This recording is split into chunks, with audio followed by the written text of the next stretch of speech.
Il y a eu vraiment des moments de ma vie qui ont été, ouais, qui ont été métamorphosés après des décisions des révélations que j'ai pu avoir sous un,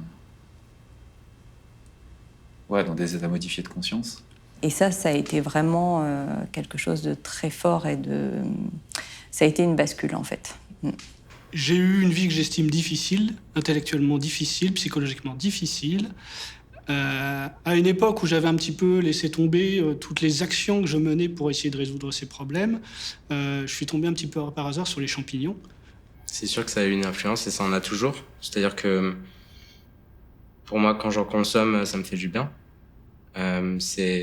Ça reste thérapeutique ou du microdosing aussi. Donc ça me permet un petit peu de...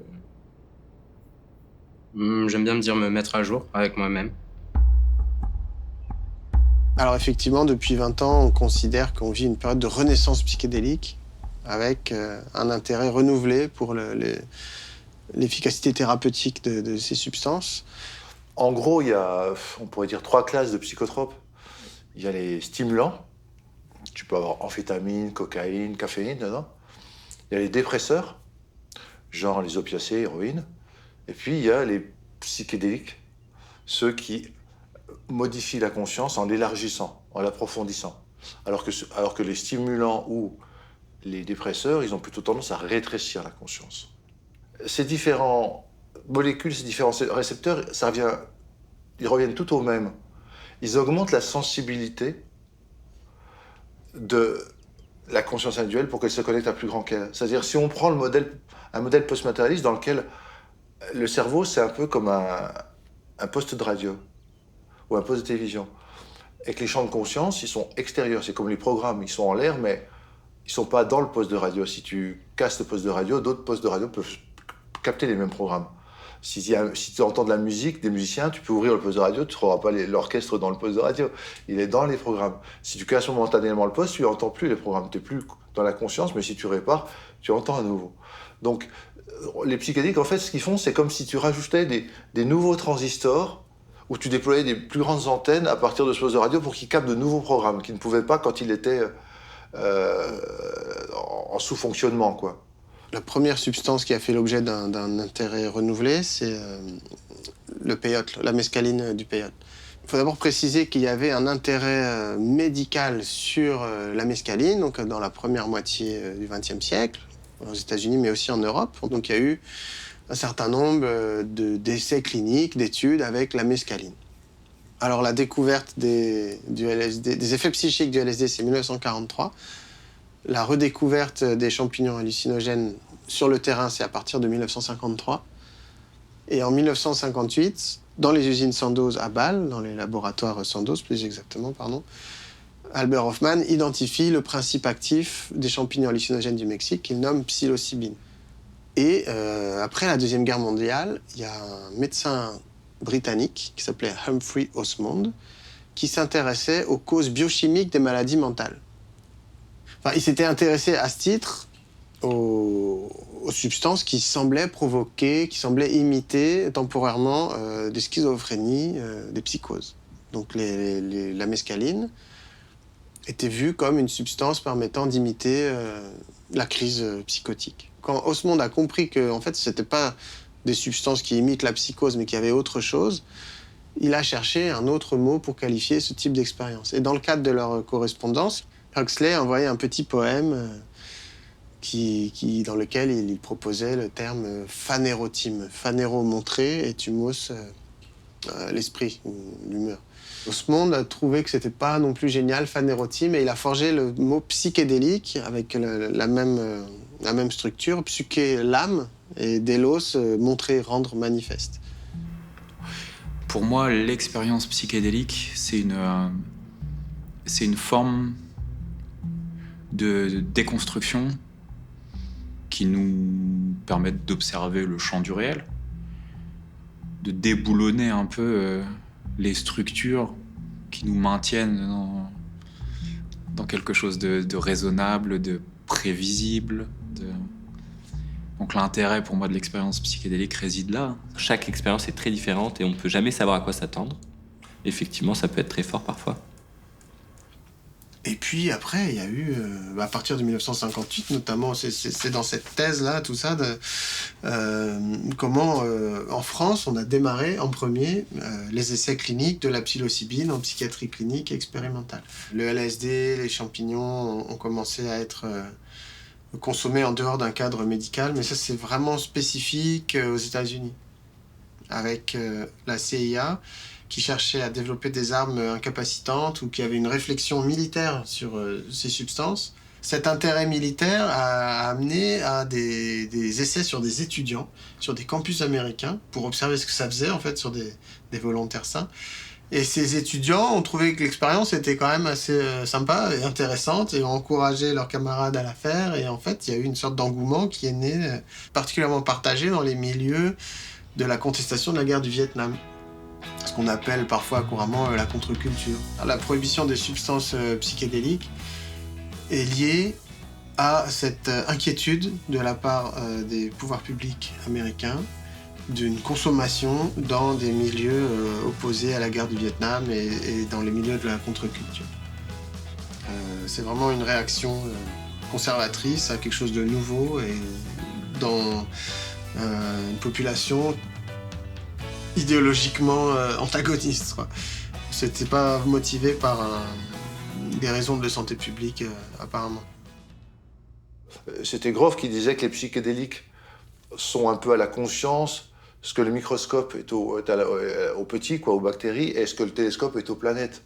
Ça permet d'observer ce qu'on ne voyait pas avant, mais c'est pas eux, le microscope et le télescope, qui créent les planètes ou qui créent les bactéries. Alors, je dirais que les effets des psychédéliques sur notre compréhension et notre perception de la réalité, déjà, elle est propre à chacun. Elle est étroitement dépendante de la manière dont ils sont consommés, de la qualité de ce qui est consommé, de la quantité de ce qui est consommé. Et donc, une même expérience avec une même substance dans un cadre différent sur une personne différente peut avoir un effet radicalement différent. Dans les tryptamines, il y a pratiquement tous les grands psychédéliques connus. C'est-à-dire, il y a la DMT, qu'on trouve dans l'ayahuasca, il y a la psilocybine, et dans ce qu'on appelle les phényléthylamines, il y a le peyote, et par exemple la MDMA, et les lysergides, il y a le LSD. Mais on pourrait en mettre d'autres, hein, parce que ça, c'est les principales catégories. Les tryptamines agissent surtout sur les récepteurs à sérotonine. On dit 5-HT2A. C'est le point de départ. Mais quand on agit sur un système de neuromédiateurs comme sont comme la sérotonine dans le cerveau, on agit sur tous les récepteurs parce que tout est imbriqué, tout est connecté dans le cerveau. C'est pas tellement la substance qui crée une neurogénèse. Enfin, bien sûr, elle le crée, mais indirectement. Je m'explique. Quand tu veux augmenter la densité du cerveau dans des zones qui servent à éveiller la conscience, ce qu'on appelle le mindfulness, la pleine conscience, c'est-à-dire qui augmente la compassion, qui augmente la capacité à vivre les choses dans l'instant présent sans ruminer, etc., tu peux augmenter la densité corticale, la densité du cortex cérébral dans ces zones-là en faisant justement des techniques de méditation. Et tu diminues la densité du tissu nerveux dans les zones qui ont lieu à la peur. Donc ça veut dire que c'est d'abord la conscience qui agit sur le cerveau. Et donc on peut faire l'hypothèse qu'effectivement, quand tu as pris un psychédélique avec ta conscience est en expansion, alors il y a des nouvelles données qui arrivent, et c'est ces nouvelles données, ce flot de conscience supplémentaire qui arrive, qui va stimuler les zones cérébrales qu'utilise la conscience pour fonctionner. Ce qui m'a intéressé dans la découverte de ces substances, c'était avant tout, du coup, de me guérir, de guérir mon cerveau, tout simplement. Depuis que j'ai découvert ça, je vis avec les autres, ce qui n'était pas le cas avant. Avant, je vivais en ermite, tout seul dans ma tête. Aujourd'hui, c'est plus le cas. Donc, ouais, c'est le plus important pour moi. Tous les psychédéliques se montrent anti-addictifs, c'est-à-dire qu'elles sont utilisées avec beaucoup de succès dans des pathologies très compliquées à soigner, qui sont les addictions. Addiction à l'héroïne, à la cocaïne, au tabac, enfin à la nicotine, à l'alcool. C'est une grosse addiction. Donc elles aident vraiment les gens à s'en sortir mieux que des programmes de soins standards. Il y a eu des études là-dessus, notamment par exemple la kétamine avec l'héroïnomanie ou l'alcoolisme. Et donc ils ont fait des études, des protocoles études randomisées en double aveugle, etc. Enfin le must de la technologie, des protocoles scientifiques, quoi. Et ça a montré que en une ou deux prises de kétamine, tu pouvais avoir une guérison, une rémission longue d'une pathologie qui, normalement, a très peu de chances de succès. Il y a 20% de gens qui s'en sortent, en gros. Addictif, c'est mal connaître l'expérience psychédélique. Ne pourraient dire de cela que les gens qui n'ont jamais fait l'expérience d'un psychédélique. parce que c'est pas des paradis artificiels. Souvent, on traverse l'enfer, et d'ailleurs, c'est souvent nécessaire de transformer ces ombres, ou les ombres de l'humanité, ou même plus vastes, pour ensuite aller toucher la lumière, le paradis, l'extase, etc. Eh ben, c'était intéressant. J'ai fait plusieurs expériences d'ailleurs, avec plusieurs plantes, le cactus San Pedro, Huachuma, et aussi l'ayahuasca dans la jungle. Et c'était des expériences très très fortes, très belles pour certaines. Il y a eu aussi des expériences plus difficiles parfois. Je suis allé explorer plusieurs états d'être, j'ai envie de dire, comme l'amour inconditionnel. Et après aussi des moments plus sombres où je suis allé explorer plus mes peurs, même parfois jusqu'à la folie. Donc parfois difficile, mais malgré tout, c'était toujours très apprenant. Après l'expérience qui est parfois difficile, on se retrouve tout de même rechargé, je dirais, et riche de plein de nouvelles choses. On peut dire de toute façon que tous les sens, toutes les perceptions, toutes les compréhensions peuvent être présentes de manière exacerbée, de manière renouvelée, de manière originale. Donc on peut dire que tout peut être touché par l'expérience psychédélique. Mais tout est touché en étant plus vivant, plus vibrant, plus intelligent, plus connecté. J'ai eu vraiment cette sensation de partir dans l'espace et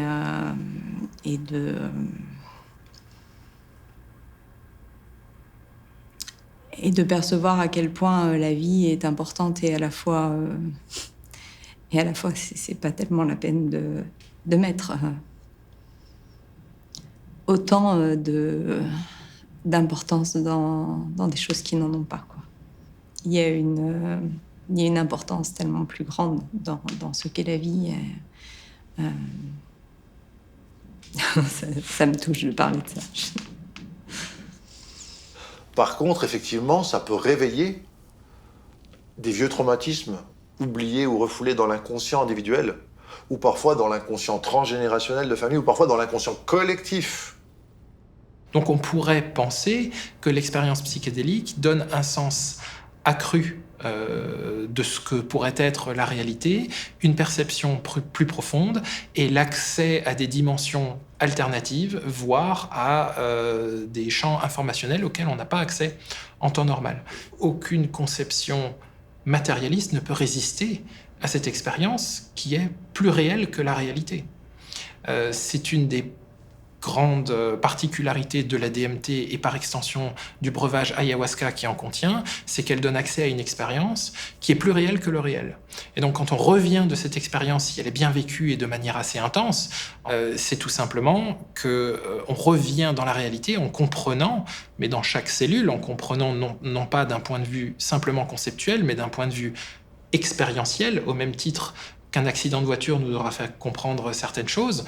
On comprend à travers de l'expérience de l'ayahuasca, quand elle est bien vécue, que cette réalité est illusoire, que cette réalité émane d'un autre plan qui est immensément plus vaste. Les expériences spirituelles et mystiques peuvent être mesurées. Il y a des échelles de mesure de ces expériences. Alors évidemment, c'est très approximatif parce que pour l'essentiel, elles sont indicibles. C'est d'ailleurs ce qui fait partie de l'expérience mystique, c'est que le caractère d'indicibilité. Mais il y a comme des échelles de mesure, où les gens peuvent quand même dire oui, c'est passé ça, ça, ça et ça, et ça fait une note. Et donc quand on regarde les mesures, plus les gens ont vécu une expérience mystique ou spirituelle, je parle dans des études cliniques contrôlées, c'est-à-dire dans des cadres avec des médecins, des infirmiers qui font passer des échelles de mesure, donc c'est-à-dire objectif, mesuré lui aussi par les dires du patient, par son évolution après l'hospitalisation. Des résultats en termes d'échelle de dépression, où il y a moins de dépression, de moins d'anxiété, moins d'arrêt de toxicomanie, etc. Donc c'est corrélé. Plus tu as une expérience spirituelle, plus la thérapie va être efficace. Par rapport aux psychédéliques, il y a une petite notion des antéogènes sur les psychédéliques, c'est que les antéogènes s'entendent à partir du moment où il y a une dimension traditionnelle et à partir du moment où la substance est naturelle et non modifiée par l'homme. Antéogène, eh bien, ça vient de théos, Dieu, gène qui génère et en soi. Donc on sous-entend par ce mot les substances qui génèrent le sentiment du divin en soi ou par extension le sentiment d'une rencontre avec quelque chose qu'on va appeler divin, faute de mieux. Bon, il y a une différence entre ce qui est naturel et ce qui est chimique, déjà. Dans la plante, c'est pas juste la substance, la molécule qu'on vient rencontrer, c'est l'esprit de la plante. Donc on se relie aussi à l'esprit de la nature. Principalement, les médecines qui se consomment en cérémonie, c'est des médecines qui ont des traditions longues. Donc peyote, ayahuasca, iboga. Cet accompagnement, avec une préparation en amont, Que le sujet apprenne ce que c'est, ce que ça va attendre de lui, qu'il se prépare énergétiquement, émotionnellement, cognitivement à l'expérience, qu'il ait des intentions et une motivation particulièrement adaptées à ce qui va se passer, etc. Donc ça, c'est la préparation. Après, il y a l'accompagnement. Et c'est là qu'on parle du set et setting. Pendant l'accompagnement, pendant la séance, la qualité, ce qui est matériel à l'extérieur, c'est-à-dire là où on le fait, comment c'est meublé, comment c'est confortable, comment c'est sécurisé, les relations, il y a la présence des personnes, donc l'accompagnement qui va avec. Donc ça, c'est le setting. Et le set, c'est plutôt les dispositions mentales de celui qui reçoit. Est-ce qu'il est prêt à faire l'expérience? Est-ce qu'il n'a pas peur d'affronter l'inconnu? Est-ce qu'il n'a pas peur de vivre des émotions intenses? Est-ce qu'il est prêt à s'ouvrir, à se laisser aller, à accepter? Et pas chercher trop à mentaliser, à comprendre et à contrôler, à maîtriser, parce que ça peut faire un voyage difficile. Et puis, il y a la matrice. La matrice, c'est le milieu social qui va accueillir ça, dans lequel ça se passe. Dans un milieu comme le nôtre en France, où les États élargis la conscience sont vécus comme pathogènes à éviter, alors que dans les autres peuples ou dans d'autres cultures, ils sont vécus, les États élargis la conscience, comme très positifs, très souhaitables pour induire un changement. Donc nous, en France, non. C'est pas pareil quand tu rentres chez toi et que tu dis à ta famille, si t'es un adolescent, « Oh ben aujourd'hui, j'ai fait une séance de LSD, c'était super. » Et puis la famille, « Quoi ?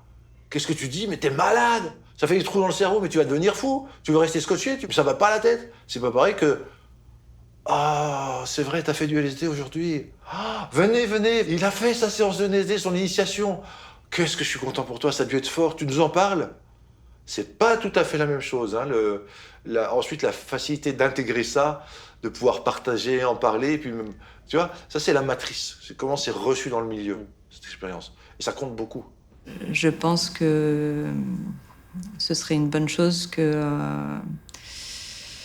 ça puisse être accessible parce que j'ai des enfants et il y a beaucoup de jeunes qui passent à la maison et beaucoup de jeunes qui sont attirés vers tout le monde de l'invisible et qui n'ont pas en fait les moyens, ni les mots, ni les outils pour vivre des expériences sécures et donc qui se retrouvent dans des expériences malheureuses de drogue et de perdition et donc de destruction aussi d'eux-mêmes. Et je pense que quand de pouvoir être encadré dans une cérémonie pour pouvoir faire des expériences psychédéliques, c'est quelque chose c'est une chance en fait. Et pour beaucoup de personnes, ce serait indispensable parce qu'il y a vraiment quelque chose qui les appelle, quoi. Alors pour l'instant, la France est en retard dans la renaissance psychédélique au niveau des essais cliniques. Mais les médecins ne sont pas non plus les chercheurs coupés de la communauté internationale. Ils voient bien les résultats qu'obtiennent leurs confrères et consoeurs qui travaillent sur le sujet. Et donc, il y a des projets d'essais cliniques avec le psychédélique en France qui vont se mettre en place, peut-être d'ici quelques mois, peut-être un peu plus. Dans les cliniques, quand ils font des protocoles de recherche pour prouver l'efficacité des psychédéliques, ils manualisent, c'est-à-dire ils créent des manuels d'accompagnement. Déjà, au niveau protocole scientifique, c'est important que tout le monde ait la même pratique pour pouvoir comparer ce qui est comparable, pour qu'ils le fassent tous de la même manière, pour que ça soit homogénéisé. Le problème, c'est que si tu standardises trop, si tu homogénéises trop, tu simplifies trop. Donc, tu crées des thérapies un peu humanistes et standards, mais qui vont pas bien loin, quoi. Parce que ça demande vraiment une grande formation pour être thérapeute accompagnant psychique. Il faut non seulement avoir des capacités psychothérapeutiques classiques, mais en plus avoir fait des formations en thérapie transpersonnelle, justement pour gérer tout ce qui est au-delà de la petite conscience. Donc ça, tu peux pas l'apprendre juste en suivant un manuel. Moi, je trouve que le contexte aujourd'hui médical, il y a beaucoup d'articles en fait qui sont constitués depuis ce cadre. Et on a une approche très scientiste de la culture. Et ces cadres médicaux font référence, alors qu'ils ne le sont absolument pas. Moi je connais personne qui a posé un cadre médical sur son expérience psychédélique. Il n'y a personne qui te suit, toi t'es dans un lit, tu manges tes 300 mg de psilocybine et tu... C'est des plantes qui ne devraient pas être contrôlées, quoi. Ni interdites, ni asservies. Ensuite, ce qui serait intéressant, c'est que soit aussi démocratisé un rapport sacré avec et pas un rapport que thérapeutique et occidentalisé, quoi. Il y a une forme de peur, je pense, dans la communauté que à l'avenir, il n'y ait que des psychologues à prêter, quoi, qui n'ont pas forcément beaucoup d'expérience psychédélique, qui pourraient en donner à des clients de façon routine, comme ça, alors que des hommes et femmes médecine qui travaillent avec depuis des décennies, n'ayant pas leur master de psychologie, n'auraient du coup pas le droit d'utiliser ces substances. Et il y aurait du coup 2 poids 2 mesures et une pharmacisation de ces plantes sacrées. Et ça, je ne souhaite pas que ça arrive. Après, bon, le mieux, ce serait qu'elle soit décriminalisée, quoi. Ouverte totalement à la recherche. Mais derrière, il y aura rapidement les lobbies, etc. Et ça finira par devenir un business de bouffe. Ouais. Des communautés se mettent en branle pour essayer qu'on relance les études, justement, entre autres dans les traitements des pathologies psychiatriques. Donc ça, c'est une très très bonne chose. Tant que les labos pharmaceutiques ne freinent pas, ça va. Moi, c'est une des craintes que j'ai, c'est qu'au bout d'un moment, les labos pharmaceutiques freinent. Pourquoi ? Parce que si on n'est plus dépressif, on n'a plus besoin d'anxiolytiques, on n'a plus besoin de somnifères, on n'a plus besoin d'antidépresseurs, ce qui représente des milliards. Donc ça, c'est un risque. Il y en a qui sont avérés au point qu'on suppose que d'ici 2 à 3 ans, ça va sortir sur ordonnance, dans des cadres précis, les gens pourront prendre certains psychédéliques. Et je pense à la MDMA pour les troubles post-traumatiques. Je pense que ça pourrait s'étendre assez rapidement aux thérapies de couple, parce que c'est un excellent médicament pour les thérapies de couple. Je pense à la psilocybine, donc la partie psychédélique des champignons dits magiques, qui est utilisée, donc on commence à montrer vraiment l'effet dans les dépressions résistantes aux antidépresseurs, mais aussi dans l'accompagnement au mourant, pour diminuer la détresse, c'est-à-dire l'anxiété et la dépression en fin de vie, quand tu as une maladie terminale et que tu sais que tu vas bientôt mourir. Mais il y a d'autres indications, hein. Il y a les troubles obsessionnels compulsifs, il y a certaines formes d'anorexie-boulimie, donc troubles du comportement alimentaire, ou l'autisme, avec notamment phobie sociale dans l'autisme. Mais tout est une indication. Ce sont des médicaments qui élargissent, qui connectent à des plus grands flots de conscience. Or, ces flots de conscience sont thérapeutiques. En tous les cas, il y a eu une période de quelques semaines de ma vie où j'ai eu peur de mourir. Alors qu'avant, j'envisageais de me la donner, la mort. Ça résume assez bien le truc, je crois. L'utilisation traditionnelle ou spirituelle des psychédéliques, et ce qu'on y découvre, n'invalide pas l'utilisation plus matérialiste qu'on voit dans les cliniques. Mais ça devrait montrer, ça n'est pas suffisant. C'est un peu comme le post-matérialisme par rapport au matérialisme. Le post-matérialisme ne dénie pas les progrès qui ont été permis grâce au matérialisme. Il ne dénie pas qu'il y a certaines lois de la physique qui existent. Simplement, ça va plus loin. Ça inclut en allant plus loin. L'autre chose qui me paraît assez intéressante dans ce genre d'expérience, c'est que ça stimule la créativité aussi. La plupart des usagers en attestent, et puis l'histoire de l'art aussi montre une sorte d'ébullition, d'effervescence autour de la création artistique associée à ces usages-là. La neuroplasticité, la neurogénèse paraît très très probable in vivo aussi. Donc peut-être ça peut nous aider à trouver de nouvelles idées pour résoudre les défis auxquels on est confronté aujourd'hui, à savoir des problèmes d'inégalité de répartition des richesses, effondrement de la biodiversité, réchauffement climatique. Il faut vraiment changer les choses le plus rapidement possible. Peut-être que les psychédéliques peuvent être un outil pour aider l'humanité à affronter ces défis et accélérer le changement. On est aujourd'hui dans une société principalement capitaliste et consumériste, et il va de soi que toutes les considérations dites spirituelles ou psychédéliques aujourd'hui ne servent pas le projet capitaliste et consumériste. Quand on accède à une expérience psychédélique suffisamment intense et bien encadrée, on se rend compte qu'on n'a pas besoin d'une nouvelle voiture, on se rend compte qu'on n'a pas besoin de fringues de marque, on se rend compte qu'il y a plein de choses qu'essaye de nous vendre le système qui sont complètement superflues. Et donc, l'élargissement de conscience offert par les substances psychédéliques ne sert absolument pas le projet capitaliste. Ils se sentent plus reliés à la nature, ils ont plus de respect pour la nature. Et dans les peuples premiers, bien sûr, c'était le principal ligand avec la nature, c'était les plantes prises psychédéliques qui permettaient de comprendre les esprits derrière la nature et comment la nature fonctionne. Je ne vois pas d'autre outil aussi puissant que celui-là pour générer ces nouvelles valeurs et pour rapprocher les gens. C'est comme une méthode qui permet à beaucoup de gens rapidement d'atteindre un certain niveau de conscience. Attention, quand je dis ça, c'est avec beaucoup de précautions. Ça serait le cas bien accompagné par des spécialistes dans un cadre, un setting parfait, avec un suivi, etc., etc. Enfin, c'est-à-dire, on en est encore loin, bien entendu. Où les gens seraient autorisés à prendre régulièrement, sous couvert d'un monitoring, d'un mentoring spirituel, pour développer leur conscience tout court. Et bien sûr que ça changerait le monde.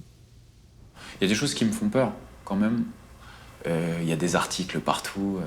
C'est bankable de parler de l'expérience psychédélique. Et du coup, cette démocratisation constitue des standards sur lesquels viennent s'appuyer tout un tas de gens qui se grillent le cerveau. Il y a des vrais dangers. Et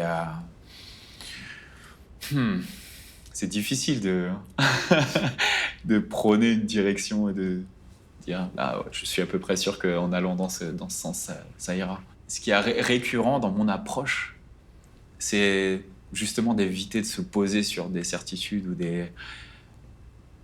sur des concepts, mais de revenir dans cet espace de je vais me poser du soin autour de ça, du soin, de l'attention, de la délicatesse, du temps. Je pense que si j'ai envie de voir l'expérience psychédélique se démocratiser, c'est avec ça en fait, autour. C'est important ce qui se passe avec ces plantes pour l'humanité. Il n'y a que par expérience qu'on peut le comprendre en soi, mais en tout cas que ceux qui se sentent appelés par cette voie n'hésitent pas à y mettre leur cœur.